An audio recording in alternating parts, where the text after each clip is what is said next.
I love this quote from Eric Fromm. He says, "Give that which is alive in you." You know why you're here at this conference today? Because something is alive in you. Something is alive in you. You know, when Eric Fromm said, "Give that which is alive in you." If nothing is alive in you, you have nothing to give.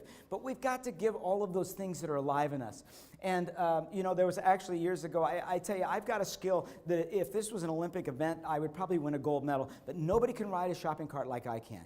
I jump on those shopping carts, man, I can ride it. But we were out shopping, and it was just a perfect day. A little bit of a downhill slant, shopping cart there, about half full. My wife always says, one of these days, you're going to roll that thing. And, you know, but anyway, I jump on a shopping cart, and I'm riding that thing across the parking lot as fast as I can. And I watch it, and I catch out of the corner of my eye, there's this young man about 16 years old. And he's got on one of those aprons, you know, he's collecting all the carts, and he's watching me. And he comes walking over to me, and I thought maybe I'll get a ticket for shopping cart riding or something. But he looks at me and he says, "Excuse me, sir." I said, "Yes."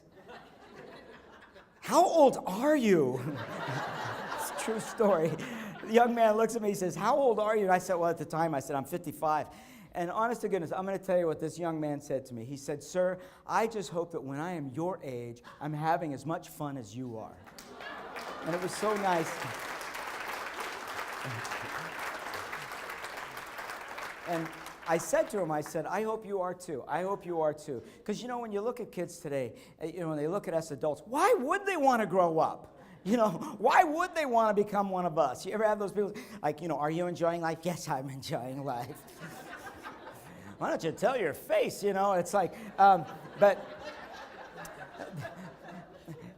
we're free. All of us are free to choose our own attitudes. And, you know, I love this quote from Maya Angelou. She says, "I've learned that people will forget what you said, people will forget what you did, but people will never forget how you made them feel." And I've shown this picture up there before. I'll tell you, when I was in middle school years ago, I went to a very violent middle school, junior high school. And the first day I go there and a kid pulls a switchblade on another kid. We had gang fights. We had a lot of racial tension. It was just a lot. It was a very violent school. And I hardly knew anybody. And I'm walking down the hallway and people are calling me names because of my height. It was rough. I got picked on that day, but I went to my PE class and I sit down, alphabetical order. Baker, Berenson, Birchak. Birdie, I weighed like 40 pounds. Sitting next to me in 7th grade was Ricky the Bear Berenson. 6'3", 210 pounds, true story. You know, he was 210 pounds in 7th grade, 6'3", and he was solid. He was very solid. And he looks at me and goes, "Who are you?" I said, "I'm Birdie." He said, "Nice to meet you, I'm the Bear." And he shakes my hand. Guess who became my best friend?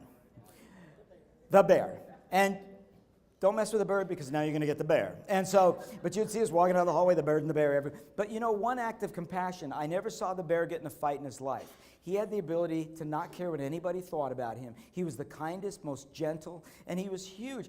He eventually played for UNLV, and he made it all the way to the Steelers. He was just this great big, but I never saw him get in a fight in his life. And he was so kind, and my wife kept telling me, she says, "You ought to make that into a children's book," which I did, which just came out this month. But what I'm saying is that acts of compassion define us for life. That's those small acts of compassion that he gave to me stayed with me for the rest of my life. And those little things that you're doing for people out there, the advocacy, the kindness, the civility, having a conscience, those things change people's lives in small ways, little small ways. And